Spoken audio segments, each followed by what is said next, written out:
Hollywood has its fair share of controversies. Every single week there seems to be a new news story about someone in Hollywood doing something crazy, and the general public eats it up. These stories are always so interesting to read about because the subjects are usually rich, famous, beautiful and successful. There are times when the stories seem to always be about the same person, the Lil O'Hara or Charlie Sheen, and there are also times when shocking stories about celebs come out of nowhere. Whatever the case may be, reading about the pastimes of the rich and famous is always interesting. The thing that is wild to imagine is that Hollywood is fairly tame considering how out of control it was back in the day. The stars of old Hollywood truly knew how to party and create a scandal. Even stars all the way from the 1920s were much worse than our celebs. In fact, the stars from back then were so bad that the public started to turn away from Hollywood, afraid that the morality of the country would be ruined. In an attempt to prove that Hollywood wasn't full of debauchery, the industry enforced strict morality codes for all of its films to win back the public. That's why you'll never see sex or violence in films from 1930s, 1950s. Even with the strict morality code in these films, that didn't stop the celebs from being a bit of a moral offset. If you think the Kardashian sex tape, Lil O.H. mugshots or love triangles of Hollywood today are bad, just wait till you read about the 11 controversies on this list.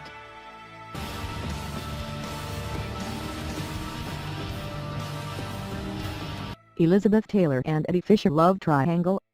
People were obsessed with the Jennifer Aniston/Brad Pitt/Angelina Jolie love affair.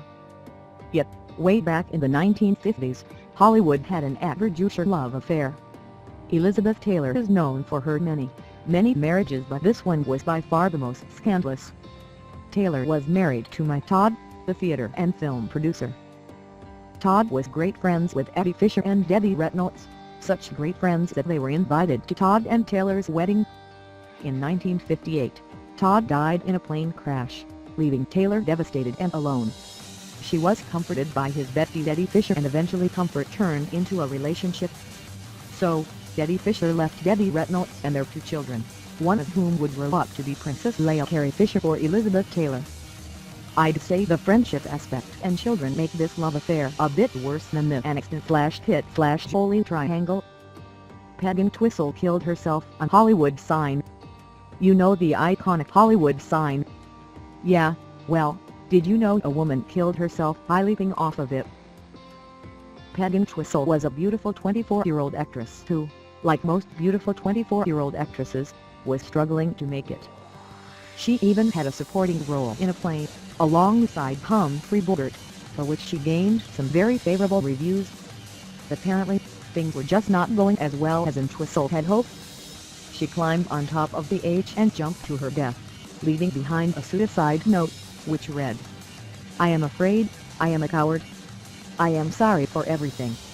If I had done this a long time ago, it would have saved a lot of pain." P.E. Lana Turner's boyfriend was stabbed to death by her daughter. Lana Turner is quite similar to Taylor in terms of love affairs. She also had 8 marriages, but those are not the scandals that would cause America's jaws to drop today. Turner's second marriage, to Stephen Crane, produced a child, Cheryl Crane.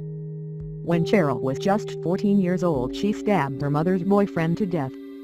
Yes, she stabbed him to death.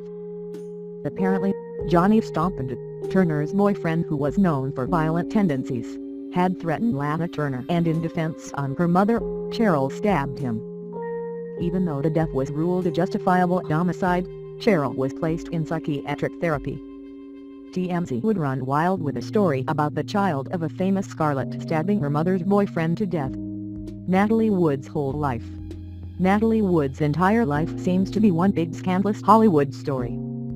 Wood started acting as a child, co-starring in Miracle on 34th Street, and transitioned into teen roles with Rebel Without a Cause, West Side Story, and Splendor in the Grass.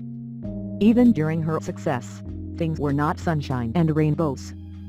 Kirk Douglas had been accused of brutally raping the young actress, though these allegations have not been proven. What was proven was her open affair with the director of Rebel Without a Cause.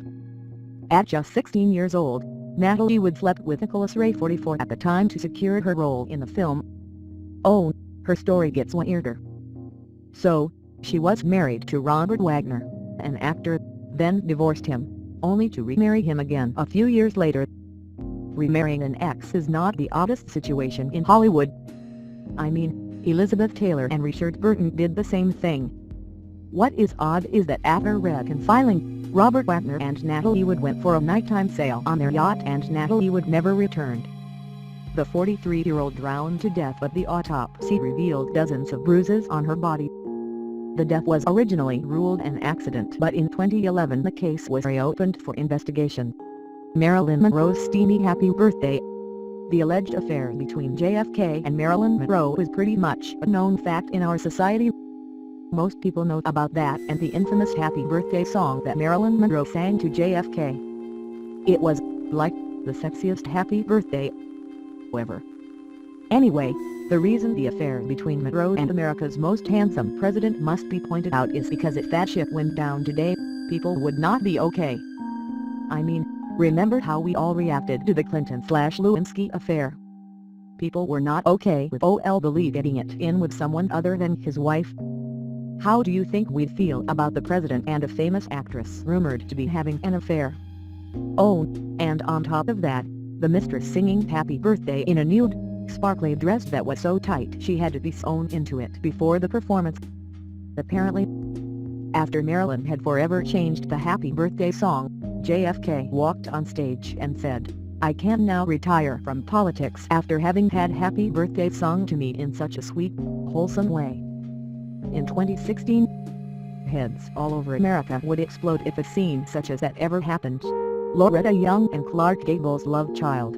What Loretta Young did was a media move so sly that even Kris Jenner would be impressed. Loretta Young was an actress and Roman Catholic. Despite her religious beliefs, she engaged in an affair with a married Clark Gable on the set of The Call of the Wild. This affair resulted in a pregnancy, but Young felt very strongly against an abortion, so she concocted another plan. When the pregnancy started to show, she went to England for long vacation. On this vacation she gave birth and lost the weight as quickly as possible. Now, Young knew she couldn't just turn up with a child after her long vacation, so she put her daughter into an orphanage. Then, 19 months later, she adopted her own child and publicly stated that she was going to embrace being a single mother. This would have worked like a charm, but her daughter inherited Clark Gable's large ears, and so it was often a talked about secret that she was the daughter of Gable and Young. Before her death, Loretta Young came forward about the true parentage of her daughter.